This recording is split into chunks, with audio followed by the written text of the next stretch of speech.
All right, Well, you're live. hi everyone. Look, welcome to the resumption of WA This Week. Now, we're trying a new format, which is live. Because of that, we've got a slightly different camera this time. So, look, forgive us if the quality isn't quite what you're used to in the broadcasts. Look, first up, I come to you in a different guise for WA This Week now.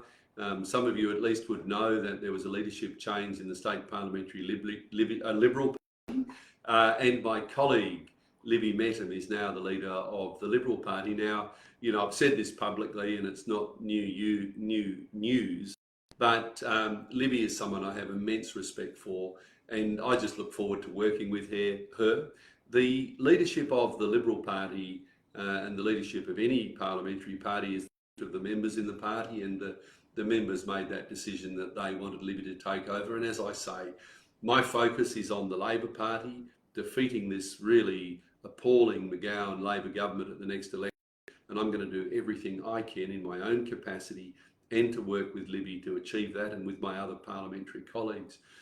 Well, Parliament's been back for 2 weeks. It's good to have school back in, and to sort of be back in there and dealing with issues. But, a really disappointing start, I think, to this parliamentary session. First and foremost, I'm sure some of you must have heard, this government is just doubling down the utter destruction of ordered planning in the state of Western Australia.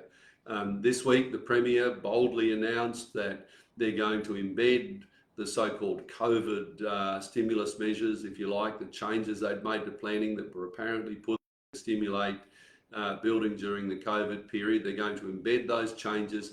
These changes, and I won't go through them in detail because it will bore you, but look, we'll have more detail coming out on this. But these changes effectively completely remove local councils from any significant planning decision in their area. So whether it's a large apartment or any multi-dwelling residence, those approvals won't be done by the councils. It's completely taken out of the council's hand.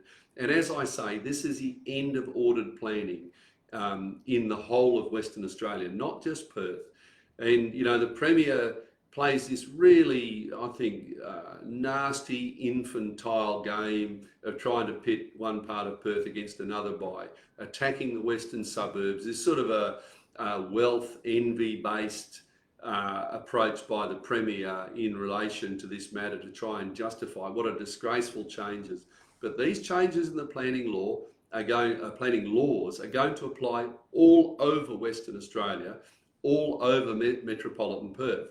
If you live in Bassendean, Bayswater, on the river, if you live on the Canning River, in fact, you live on any waterway, if you live on the ocean front, anywhere where developers want to bang up apartments, then they're going to do that, and your council will have no say whatsoever. If they want to build a 20-storey building right next to your single-storey residence, they'll do that. What we've seen with these new approval routes is that effectively the projects just get waved through. It doesn't matter what they want to do.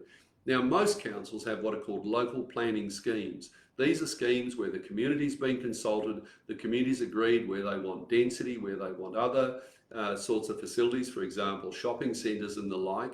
That's been discussed with the community. It's then gone to government to be approved. That's true in my area of Cottesloe. And that is, it has an approved local planning scheme. What have we seen under these government's changes to date? And that is completely inappropriate high-rise developments on the beachfront that are going to shade the beach. That's going to affect every beach user that comes to Cottesloe from right across Western Australia and, I might say, interstate and overseas. They don't care. The developers don't care. They don't care. They just want to make a quick buck and get out, but then leave the community to deal with. And the McGowan Labor government, they're not just sort of enabling this by default. They're enthusiastically enabling this. They're determined that they will serve their masters, and their masters are developers who fund them. And I've been very frank about this, and I think it's time that the broader public of Western Australia really became aware of this. Property developers funded the Labor campaign in 2017 to kick out the Barnett government because Colin Barnett, as the Premier, would not accede to developers' wishes. He wouldn't bend to their will. And because of that, he was thrown out and the McGowan Labor government was put in. That government has done nothing but completely accede to the wishes of developers in what they want to do. And what they want to do is to not have any constraint on whatever they choose to do. More than that, the government is changing the laws further, so they can excise public lands and hand that over to developers for development. We've seen changes to the Swan and Canning River Management Amendment Bill, where the government can excise pieces of land that are on the river, on the Swan and Canning rivers, and then hand those over to developers for private developers, and the council can do nothing about it. We've seen this Land and Public Works Legislation Amendment Bill, which has gone through the lower house this week. Again, the ability of the minister to take any managed public, any land, public lands that are subject to a management order, and that's typically, it may be parks, it may be other areas that are vested in councils. The lands minister can seize that back and turn that land over to developers for private development. This is worse than WA Inc., I think. This is just an absolutely disgraceful, abusive approach by the government. They're using their massive majority in Parliament to completely remove you, to remove your community, your council from significant planning decisions.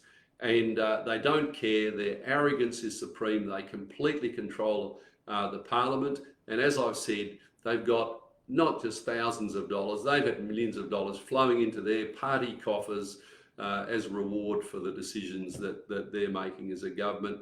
This is wrong. This is harming all of Western Australia. And increasingly, we're going to see worse and worse and worse developments occurring.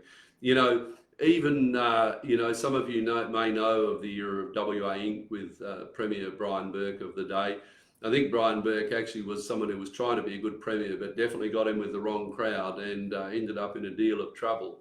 But even former Premier Brian Burke published a scathing op-ed this week saying this government's gone too far. Now, when Premier Burke's coming out and saying this has gone too far, that just tells you what a terrible situation this government has got in. And look, we've got a daily newspaper that is applauding the Premier and everything he does and talking about NIMBYs in the western suburbs.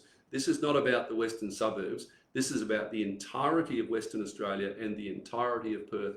So it's your suburb. It's not just wealthy suburbs towards the city and the coast. It's the whole of Perth. So you can guess I'm really upset by this. And I think if the broader public was aware of this, I think we'd have marching in the streets, because this is an egregious erosion of community involvement in planning. We've seen nothing like this. Planning in Western Australia has been put back, it goes back beyond the 50s, I think, in terms of removing the rights of communities to have a say of what happens in their areas. Look, I think I'll finish on that. Probably gone long enough and bored you, but I will keep you up to date. As I say, this will be a live format from now on, so really looking forward to being able to discuss the issues that are coming. The government say they've got a legislative agenda that is going to make things better for the state. We see no measures improving for people in the state, and I will next time talk about cost of living, because I know that all of you are really experiencing horrendous cost of living pressures, and this state Labor government, outside of giving a couple of election bribes, and that is they announced some repayments before both the state election and the federal election on energy bills, outside of that, they're not giving you any cost of living relief, despite having a massive surplus and despite year on year increasing fees and charges going forward. So that's going to be a good topic to talk about next time. But look, thanks very much. Please share this with your colleagues. You'll be able to find a recorded version online and get the message out, because what's happening in the state of Western Australia now is just an absolute disgrace. Look, hope things get better, and I hope you have a great weekend, and certainly I'm looking forward tomorrow morning to the Rottnest Channel swim. So that's going to be a bit of fun to get out early, and I'll even have a dip. Thank you. All right, David. So we do have a couple of questions, not too many coming through, but I'll give you a couple, or we have some comments that I'll put to you in the form of a question. The first, Daniel Lawson is bringing up an issue that a lot of people on social media bring up, that they say, why don't you just get Mark McGowan out on a vote of no confidence? Can you explain why that's not a legal feasible Well, option? look, I mean, he certainly should be. What an incompetent job he's doing. He was lauded for COVID and what was done through COVID, and we recognise that as well. But in every other degree, he's failing the state of Western Australia, and his government's failing the state of Western Australia. The reason you can't have a vote of no confidence is he's got complete control of Parliament. He's got complete control of the lower house of Parliament, the complete control of the upper house of Parliament. And can I say, and this is something for you to put to your Labor members, they act like drones in Parliament. They simply turn up and do exactly what they're told. And I'll give you an example. You would think a heartland issue for the Labor Party is the Aboriginal Cultural Heritage issue. And last year, the Aboriginal Cultural Heritage Bill went through the Parliament. Now, do you know that only one Labor member in the lower house, other than the minister, spoke on that bill? All of the other members were gagged from speaking on that bill in the lower house, and they just dutifully sat there with that bill going through without making any contribution on behalf of you, your constituents. I mean, they got 53 out of 59 of the lower house seats, so that's the majority of the areas of Western Australia. That's why, because the Labor members, and I've said this to them this week, they've sat back, they've blindly watched these changes going through Parliament in terms of the Lands and Public Works Legislation Amendment Bill, and they will do exactly the same. Mark my words, there won't be one of them that is going to stand up with these other planning changes that the Premier is making. That includes the Labor member for Nedlands. That includes the Labor member for Churchlands. That includes the Labor member for Bateman. Suburbs and the Labor member for Bicton, suburbs that are going to be heavily impacted by these appalling changes to the planning laws. And those Labor members are going to sit in the chamber and they're going to blindly vote for it. Sorry, that's why we can't get rid of him, because we've got a whole Labor backbench who just do what they're told. Rita is asking about the issue in the Education Department. She fears that not enough is being done to safeguard children's mental health because the Department of Education is only putting forward guidelines but not an actual framework. What do you have to say about that? Yeah, look, Rita, I think you're spot on, and you would know in terms of those guidelines, all, as I understand it, the private school sector have completely adopted those and implemented those, but in the government sector, for some perverse reason, it's optional for the schools to take them on. You talk about areas that are hidden, if you like, from the general community. Principals at schools and teachers at schools are aware of this, but there is an enormous escalation in mental health issues in schools, and the amount of self-harm of students is profoundly disturbing. In fact, I've spoken to principals who've said that children self-harming is the single biggest issue in their school. And of course, those mental health guidelines are designed to be implemented to try and help deal with that, to get early intervention so that we don't see the worst outcome, which obviously goes beyond self-harm, for those students. And of course, we know there are just awful stories of this where things haven't been picked up and we've had dreadful outcomes for kids. So why wouldn't you do it? And I might say my colleague, the Honourable Donna Farragher, who's just a fantastic advocate for youth, and that's her shadow responsibility on top of some other areas, has been advocating this, not just in the area of mental health, but a whole range of health areas. For example, hearing. There are many children who go to schools who don't have bad hearing picked up, and in fact, they're functionally deaf, they don't learn, and they just get pushed through the school system, and their life is substantially worse than it should be because they haven't learnt at school. So, there's a whole area where the government school sector needs to really step up, providing resources for early intervention to deal with these issues. Many of these issues, it's probably the majority of issues, if they're dealt with early, then kids can go on to lead really productive lives, as productive as they can be given their abilities and skills. But if it's not picked up, their whole life can be turned upside down. All right, we'll take a couple more questions.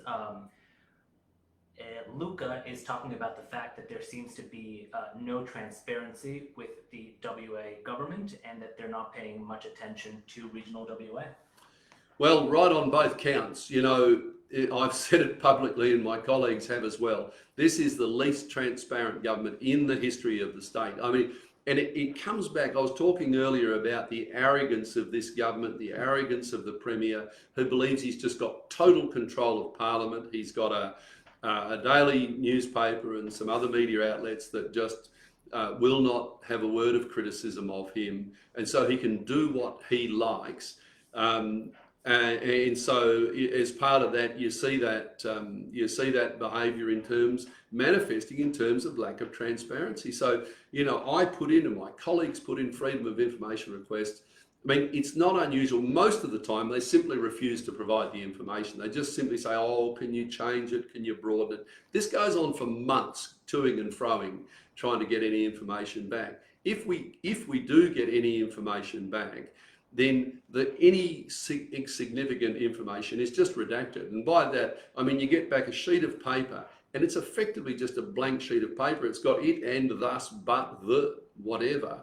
But any information, any number is not given. I mean, the Premier and his ministers treat question time in Parliament with absolute contempt. They do not answer the questions. They just use the question time as an opportunity to basically insult the opposition whenever they can. So, you know, they're not at all transparent, and you know, it's a real shortcoming of this government and something they need to be called out for by the mainstream media, because it's wrong. A democracy doesn't work when you've got a government that just refuses to explain what it's done or how it's done things. Right. Well, we've already gone slightly over time, but I suppose you can take everyone else's questions next week. Is that right? I can. And look, you know, put comments online as well, so we'll follow up on those. Thanks for this. Look, hope the format's okay. Give us feedback. As I've said many times, just appreciate feedback. But otherwise, yeah, looking forward to our next communication where we can talk about other important issues. Thank you.